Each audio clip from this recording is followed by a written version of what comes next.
y'all, so I had this amazing idea because I love drinking tea. Like, tea is my favorite thing about mornings, and I wanted to start a new series that's kind of like weekly, and we talk about different topics. So this is going to be called a sip of tea, because I want you guys to drink your favorite morning beverage, whether it's coffee, whether it's just water, whether it's tea. You can grab your favorite beverage and drink with me, and let's get a little bit vulnerable. I will be very transparent with the things that I'll be talking about. Everybody has different experiences navigating through adulthood, and I want to be candid with my audience and, you know, let you guys know that I go through the same things that you all go through, because life. Today's tea of choice is the Tazo glazed lemon loaf tea, and I got this from Target. It comes in a little purple pouch, and I put maybe about 2 or 1.5 tablespoons of honey. I would stay away from sweeteners when you're drinking this tea, just because if you put too much in there, it'll make it very hard to drink. Today's video is going to be, of course, a sip with tea, or a sip of tea, and today we're going to talk about friendships in adulthood. I came across this post on Twitter, which I'm going to read from my little handy dandy notebook.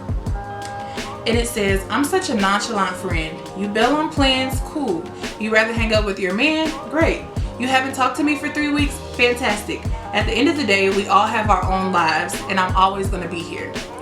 Someone retweeted that tweet and says, "This is friendship in adulthood. If your friends get mad in any of these situations, they're probably childish."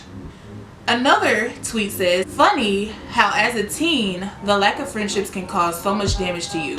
You wanted to be invited to everything, but once you reach adulthood, you really don't give up and just want to be in bed all day. Going outside takes so much effort and willpower that you just don't have." Someone else tweets, "Can we talk about how friendships in your 20s and adulthood period are hard? From 19 to 29, there is so much room for an individual to change, let alone a friendship. Everyone is in different spaces, oftentimes physical too, so it can be hard to connect. And making friends as an adult can be mortifying."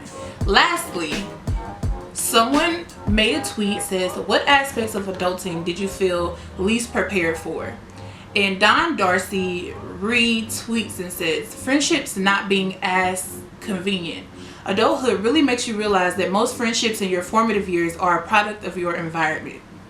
So we're going to dive deep into each one of those tweets and kind of dissect those, and I want to hear what you guys have to say as well. Well, there are 3 things I took away from those tweets. First thing is, it is okay to be the nonchalant friend.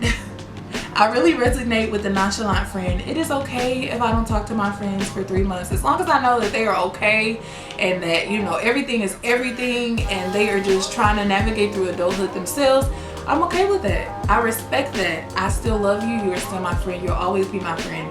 But this adulting stuff is hard. It's difficult. It's new, especially when you throw into the mix new relationships, you know, families, relocating to different states, everybody growing as individuals separately. That's hard in its own, because you make friends, you know, from 18 or 16 or 14 years old, and now you are 26 or 23 and 30 years old. You're not that same person you were when you first made those friendships. So even navigating through those different characteristic changes is difficult. So it's okay to be the nonchalant friend. I feel like the nonchalant friend isn't really the best word for it. I feel like it's just being the friend that extends grace. Well, the second thing kind of goes with 2 different tweets, and I'll post them here.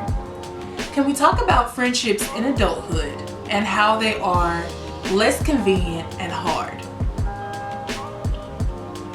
Friendships in adulthood are like any kind of relationships. It is so necessary to have friends as an adult, but I'm not gonna lie and say that it's the easiest, especially when distance is a factor. I'm really distant these days, and it's just because I'm working so hard on being the woman that I want to be that I don't want to affect anybody along the way. So it's just important for me to keep myself together alone, so that when I come back, I can be that light that I was prior to.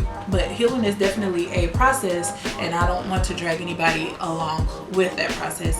That first post says, once you reach adulthood, you don't care. You just want to be in bed all day. Going outside takes so much effort and willpower, and sometimes you just don't have the energy. To me, that sounds like depression. That doesn't necessarily sound like who you are as a person. It just sounds like your circumstance is consuming you in a way that you would rather isolate. Mental health does have a huge effect, so I definitely urge people to take care of your mental hygiene just like you do your physical hygiene, because it is super important and it does affect your environment and the space that you cultivate. Lastly, y'all, it is so hard to make friends as an adult, because as a 26-year-old, I already have a standard set. I know who I am as a woman and who I strive to be as a woman, so I refuse to align myself with peers who don't meet those expectations. It's hard to make friendships without judging a book by its cover, but that's something that you can't get around as an adult. You're not in class all day to see how people act. You know, you're not on campus to see how people act at events. So you can't really judge them off of anything but what they look like and who they present themselves as on social media. Especially right now with the pandemic going on, you're not around anybody anyway. So it's true. If you have friends now, you should definitely hold on to them tight and try to make those friendships work. So I thought it would be fun to kind of talk about a few things and see where your head is, but I also want to have some fun in the midst, because we don't want this to be super serious. We want to have a little bit of fun along the way. I'm going to show you guys this picture. One gotta go. Girlfriends, living single, Desperate Housewives, or Sex and the City.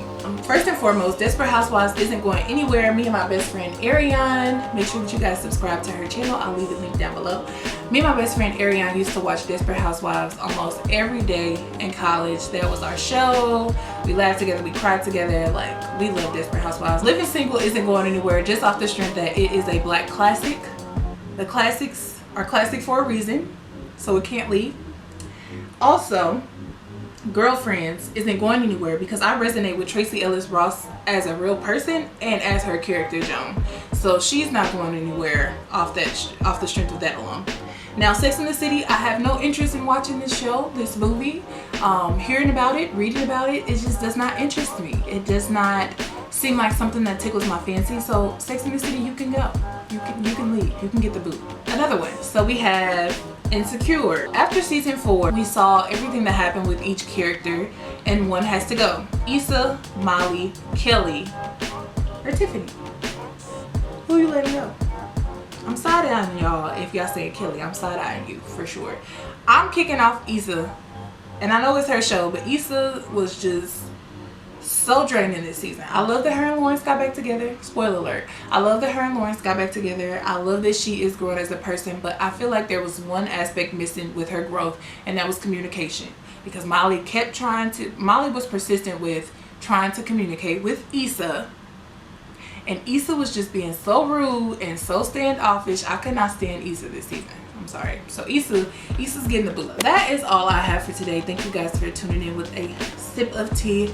Definitely make sure you guys tune in. I'm looking to record these and post them or upload them every Tuesday. Leave a comment down below and let me know what you guys think of this video. If you're excited for a sip of tea, if you have any topics that you think are important for us to talk about as a community, make sure that you leave that down below as well. And make sure that you subscribe, comment, like, and share on your way out. Again, thank you guys for watching, and I'll see you in the next one.